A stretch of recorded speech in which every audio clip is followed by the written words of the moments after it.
Archaeologists say writings on an ancient tablet confirmed there was a global flood. A group of Chinese explorers say they found Noah's famed boat. Now, people have been looking for Noah's Ark on Mount Ararat. Right. Noah's Ark is one of the most recognizable features in the Bible. And while everyone thought it was lost to time all these years, proof of it has finally been found. Part of Kentucky, a man is building an ark. He doesn't think he's the new Noah, but he does think the Bible story may in fact be factual, and he wants to open a theme park to make the case. Here's what Turkish researchers found inside Noah's Ark in Turkey. 1. Turkish researchers dug into the details inside Noah's Ark. Researchers say they have 3D images of what they believe is the Ark in the Ararat Mountains in Turkey. In November 2024, researchers from Turkey and the United States turned their attention back to the Durupinar Formation on Mount Ararat, a site long speculated to be the resting place of the legendary Noah's Ark. For around a year, this team has been analyzing rock and soil samples from the boat-shaped site. According to the biblical account, Noah's Ark came to rest on the mountains of Ararat after a massive flood that wiped out much of the Earth's wickedness about 5,000 years ago. The researchers have planned further studies in collaboration with ITU, Andrew University, and AICU, aiming to uncover more about this mysterious formation. For now, they point to the presence of clayey materials, marine materials, and traces of seafood in the soil as significant clues. 2. What did they find on Mount Ararat?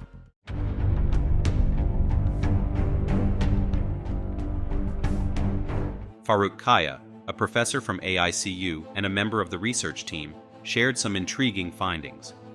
The analysis of the uniquely shaped area on the mountain revealed evidence of human activity dating back to between 5,500 and 3,000 BC.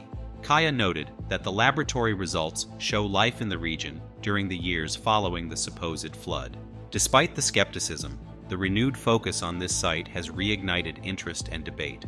The team acknowledges that while the dating and evidence are compelling, they can't yet claim that Noah's Ark is indeed at this location. 3. The last place anyone would look. Despite what the Bible says, there is actually zero archaeological evidence for Noah, an ark. Historically, the Armenian Apostolic Church was strict about climbing Mount Ararat, believing it was a sacred place that should remain untouched. Back in the 18th century, English theologian Thomas Stackhouse noted that Armenians were convinced Noah's Ark was still up there, and to keep it preserved, no one was allowed to go near it. When Friedrich Parrott and Kachatur Abovian made the first ascent, a high-ranking clergyman from the church was outraged, comparing the climb to a sacrilegious act, calling it tying the womb of the mother of all mankind in a dragonish mode. Fast forward to the 21st century, and things have changed quite a bit. Climbing Mount Ararat is now a major goal for many Armenians and members of the Armenian diaspora. These patriotic pilgrimages are becoming more popular, reflecting a significant shift in attitudes. What was once seen as a forbidden act is now viewed as a meaningful journey, symbolizing national pride and heritage. 4. Is it really Noah's Ark? Stories, myths, and legends from the Holy Grail to Noah's Ark, and we're forever trying to find proof that these things exist.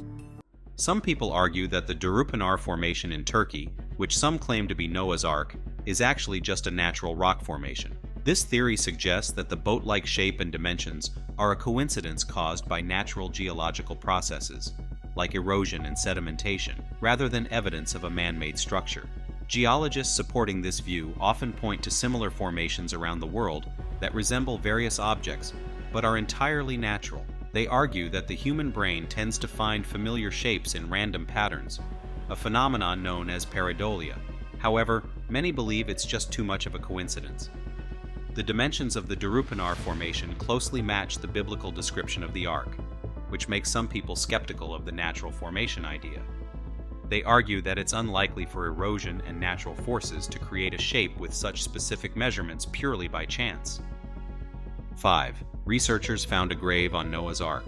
Grave markers showing them to one of the villagers to see if he knew where they were located. Ron Wyatt found materials in the grave that could have belonged to Noah's wife. The standout item was a stunning gold headpiece, not just any headpiece, but one with beautiful gemstones all over it. Along with that, there were several gold necklaces and bracelets, all crafted with incredible detail. But the real showstopper was a large bodice, basically a vest made entirely of solid gold and encrusted with sparkling jewels. It's no wonder that these items were eventually sold on the black market in Istanbul for over $100 million. This find stirred up a lot of excitement and some serious drama. The site was quickly destroyed, likely to keep others from finding more or to cover up the looting. Even though we can't be sure that this was actually Noah's wife's grave, discovering such luxurious items there gives us a glimpse into the past. 6. Noah's house. This house had an extremely thick wall. Ron Wyatt also claims to have even found Noah's house in the Ark in Mount Ararat. The house had extremely thick walls, which were built to last and keep out wild animals. The windows were designed in a special way. There was a small opening on the outside to prevent animals from getting in, but on the inside, there was a larger, angled opening that let in light and spread it across the room. This clever design made the place well lit despite its solid construction. Inside the house, the most intriguing find was the layout, which suggested it could have been built with an eye toward comfort and practicality. The design seemed to reflect a blend of functionality and care, which might hint at the kind of life Noah and his family lived after leaving the Ark. There were also large stone structures nearby that looked like they could have been used for various purposes, maybe even religious or ceremonial. 7. Ancient structures were discovered. Among the discoveries, there's a large stone that looks like it could have been an altar. It's massive, and you can clearly see its size compared to a person, which suggests it might have been used for significant ceremonies or rituals. Nearby, there's a system of stone fences and pens that seems like it could have been used for keeping animals. This ties into the idea that Noah might have taken up farming or animal husbandry after the flood. It's fascinating because it gives us a sense of how Noah and his family might have lived. 8. King Hezekiah's seal discovered. Ancient structures like Noah's Ark have also been found before, just like King Hezekiah's seal. An 8th century BC seal bearing the name of King Hezekiah was discovered at a dump site in Jerusalem, quite a surprising find given its historical significance. This tiny piece of clay, known as a bulla, is believed to be the first ever seal from an Israeli or Judean king unearthed by archaeologists. Eilat Mazar, who leads the excavations at the city of David, found the seal while her team was digging near the Silwan neighborhood. She believes this seal was used directly by King Hezekiah himself, making it an incredibly important artifact. Mazar described it as the greatest single item she's ever found in her career. 9. Inscription bearing name of Pontius Pilate. Back in 1961, Italian archaeologists near Bethlehem stumbled upon a limestone block with the inscription Pontius Pilate, Prefect of Judea. This find is pretty big because it confirms that Pilate was indeed in charge during Jesus' time. It also backs up the historical fact that crucifixion was a Roman punishment back then. The discovery also shows that Caesarea was Pilate's main base of operations. Since this stone came from Herod the Great's coastal palace, it means that both Pilate and Herod were actually part of this complex. So, this artifact not only ties Pilate and Herod to a specific place, but also anchors those key biblical events in a real location during a pretty intense time in Judea's history. 10. The Rosetta Stone. I'm in the British Museum, after hours when all the visitors have gone, and over here is the Rosetta Stone. In 1798, when Napoleon took over Egypt, he brought along a team of scientists and artists to explore the country's ancient monuments. Among their finds, the most important was the Rosetta Stone. This stone turned out to be a major breakthrough because it helped unlock the secrets of ancient Egyptian hieroglyphics. The Rosetta Stone dates back to the reign of Ptolemy V and has written in 3 different scripts: Demotic, Greek, and hieroglyphic. Since Greek was already familiar to scholars back then, it acted as a key to understanding the Egyptian text. Deciphering these hieroglyphics was a huge step forward in studying ancient Egyptian writings and laid the groundwork for modern Egyptology. 11. The Wilderness of Zin. The book of Exodus describes the Israelites' escape from Egypt and their journey to the Promised Land. According to Exodus 16:1, they camped in an area called the Wilderness of Zin or Sin, depending on which maps you're looking at. This campsite is pretty interesting in its own right, mainly because of the debates about its exact location and significance. Back in the 19th century, biblical archaeology started gaining a lot of attention. The Palestine Exploration Fund was set up in 1865 and quickly became a hub for British clergy and archaeologists, whether they were serious scholars or just enthusiastic amateurs. Before World War I kicked off, T.E. Lawrence, better known as Lawrence of Arabia, and Leonard Woolley were sent to explore the area. They weren't just digging around, they had members of British military intelligence with them too. 12. Galilee. When the Babylonians expanded their empire, they took over the Israelites in Galilee, which was a major upheaval for the Jewish people. Even though Jeremiah promised that God was still with them, many felt like they had been left behind. Galilee is crucial in biblical archaeology and history, and it's also where Jesus began his ministry, making it a key area for understanding that period. Archaeological finds in Galilee help us learn about important Bible stories and the early days of Christianity. For example, there's a famous discovery of an ancient fishing boat at the bottom of the Sea of Galilee. While it's unlikely that Jesus or his apostles used this exact boat, it provides a great example of the kind of boat Jewish fishermen would have used at the time. Additionally, there are church mosaics and ruins from the 400 SCE along the shores of the Sea of Galilee, dating back to when the Byzantines controlled the area. 13. Dead Sea Scrolls. One of the best discoveries in biblical archaeology isn't just a single scroll or fragment. Back in the mid-20th century, archaeologists found a bunch of scrolls in the Dead Sea Caves and the Jordan Valley. These scrolls are super rare because they're so fragile, and many were found in pieces. Despite being broken, they're still readable, which is the key thing. The dry environment has helped keep these scrolls in good shape for scholars to study. Given how many scrolls were found, piecing them together is still a huge task for experts today. But the progress made so far has been incredible. The scrolls include fragments from both well-known and lesser-known biblical texts. They also contain everyday records from that time, which give us valuable historical insights. 14. Tel Dan inscription. In 1993, archaeologists at Tel Da found an inscription with the word BYTDWD on it. The inscription was found under a layer of destruction from the Assyrians, which is dated to around 733-722 BC. This ash layer is a real find for archaeologists because it keeps everything below it from being mixed up with later artifacts. The pottery found right under this layer also dates to the 9th and 8th centuries BC, so it's clear the House of David inscription is from that period. Some scholars have suggested alternative interpretations, like BYTDWD being a place name or the name of a temple. However, it's likely that it actually refers to the lineage of King David, who was a major figure in Israel's history. 15. The stepped stone structure. King David's story is pretty legendary. He started out as a humble shepherd, but after taking down the giant Goliath, he rose to become a powerful king. One of his first moves as king was to capture and fortify what we now call the city of David in Jerusalem and build a palace there. Well, it looks like archaeologists might have found this palace. Max Rosenthal from the Associated Press reports that Yossi Garfinkel from Hebrew University and his team uncovered a big fortified complex at a site called Khirbet Yafa. 16. The Ketef Hinnom Scrolls. The Ketef Hinnom Scrolls were found in southwest Jerusalem during a 1979 dig led by Professor Gabriel Barkay. These metal scrolls were so fragile that 2 museums didn't even want to try opening them.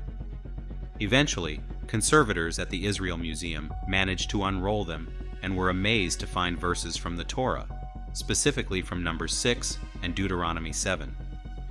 These scrolls were part of a larger collection of over 1,000 items discovered in a tomb on the edge of the Hinnom Valley, just southwest of Jerusalem's Old City.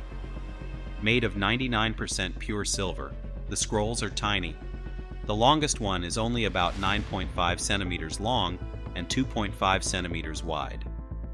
Barkay thinks they might have been worn as amulets.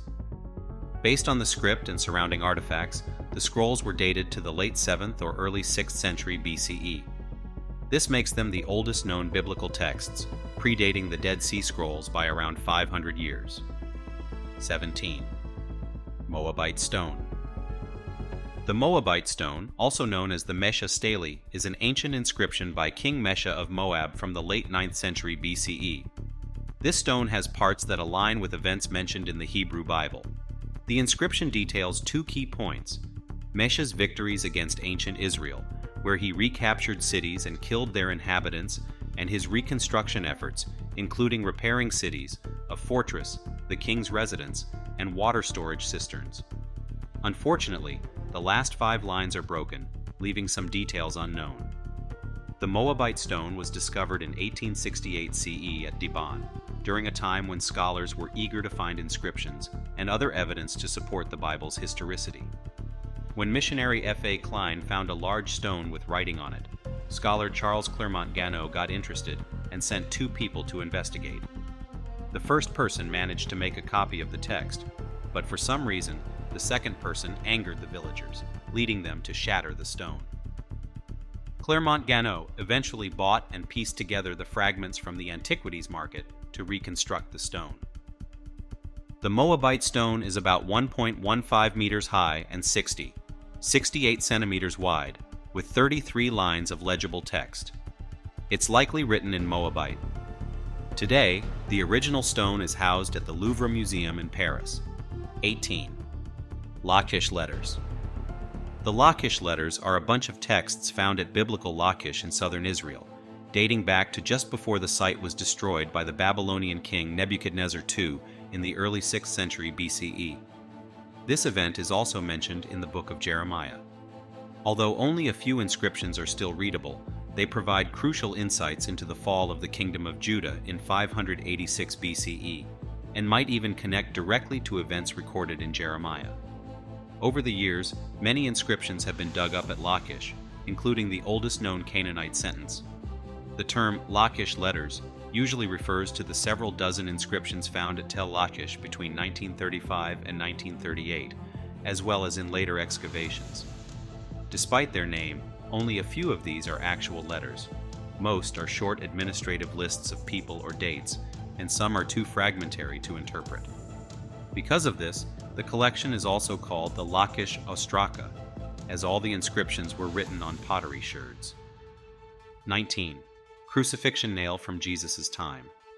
A new study suggests that 2 corroded iron nails from the Roman era, which some think were used to crucify Jesus, might actually have been used in an ancient crucifixion. These nails are believed to have come from the tomb of Caiaphas, the Jewish high priest who supposedly handed Jesus over to the Romans. Slivers of wood and bone fragments on the nails back up the idea they were used in a crucifixion. Geologist Aryeh Shimron, who led the research published in July in the journal Archaeological Discovery *, said that while the connection to Caiaphas and the new evidence don't definitively prove the nails were used to crucify Jesus in Jerusalem in AD 33, they do make the claim more convincing. 2 rusty Roman nails, which some think might have been used to crucify Jesus, have been all the talk. A study suggests these nails could have come from the tomb of Caiaphas, the Jewish high priest who allegedly handed Jesus over to the Romans. The study, led by geologist Aryeh Shimron and published in July in Archaeological Discovery, found slivers of wood and bone fragments on the nails. This evidence hints they were indeed used in a crucifixion. While Shimron and his team think the nails might be linked to Caiaphas, and thus to Jesus' execution in Jerusalem around AD 33, they don't claim to have definitive proof. 20. Hezekiah's Tunnel. Back in the day, Jerusalem's main water source was the Gihon Spring, but it was outside the city walls, which was a real problem during attacks. To solve this, explorer Charles Warren found a cool vertical shaft in 1867 that let people access the spring from inside the city. This shaft was likely built by the Jebusites and might be the key to how King David's troops managed to take over the city. Later, around the end of the 8th century BC, King Hezekiah had a new water system built because the Assyrians were a big threat. Hezekiah's tunnel was an engineering marvel, sloping from the Gihon Spring to the Pool of Siloam within the city walls. 21. the Ishmael Papyrus. Israel just got its hands on a really cool ancient papyrus that's about 2,700 years old. This tiny scrap of papyrus, not much bigger than a postage stamp, has 4 lines of Hebrew writing on it, and is one of the few surviving from the late Iron Age in the region. The papyrus was in Montana for quite a while before being brought to the attention of the Israel Antiquities Authority. They confirmed its age using radiocarbon dating, and the results matched up perfectly with the writing style. Joe Uziel, who heads the Judean Desert Scrolls Unit, says the match between the radiocarbon date and the style of writing makes him pretty confident it's the real deal and not a modern fake. The papyrus includes the biblical name Ishmael and was probably looted from a cave in the Judean desert sometime in the last century. 22. Caiaphas Ossuary. Back in 1990, archaeologists stumbled upon 2 burial caves on a hill just south of Jerusalem. Inside, they found 12 loculi and 4 ossuaries. 2 of these ossuaries had inscriptions with variations of the name Caiapha or Caiaphas, which you might recognize from the New Testament and the writings of the 1st century historian Josephus. One Caiaphas was a high priest from 18 CE to around 36 or 37 CE, right during Jesus' lifetime, and he even presided over Jesus' trial. While the New Testament only uses his family name, Josephus gives his personal name as Joseph. Caiaphas had a strong connection to the area where the tomb was found. In the New Testament, the high priest Caiaphas is mentioned as gathering with other priests and elders at his palace to plot against Jesus. This palace is traditionally believed to have been on the Abu Tor Hill, which in Crusader times was called the Hill of Evil Counsel.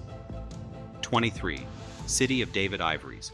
A collection of ivory plaques from the First Temple period were found in 2022. These are some of the rarest artifacts of their kind, and the first of their sort discovered in Jerusalem itself. The discovery happened during excavations at the Givati parking lot in the city of David, led by the Israel Antiquities Authority and Tel Aviv University, with funding from the City of David Foundation. These ivory plaques are really special because ivory was even more valuable than gold back in the day. They were uncovered among the remains of a grand building from when Jerusalem was at its peak, around the 8th and 7th centuries BCE. Experts think these ornate ivories were probably used to decorate wooden furniture in the homes of influential and wealthy people, like high-ranking officials or priests. 24. Lachish comb inscription. A small ivory comb from Tel Lachish, measuring about 1.4 by 1 inches. This comb is pretty unique because it has teeth on both sides, though some of them are broken off from ancient use. The central part of the comb is a bit worn down, probably from people using it to comb their hair or get rid of lice.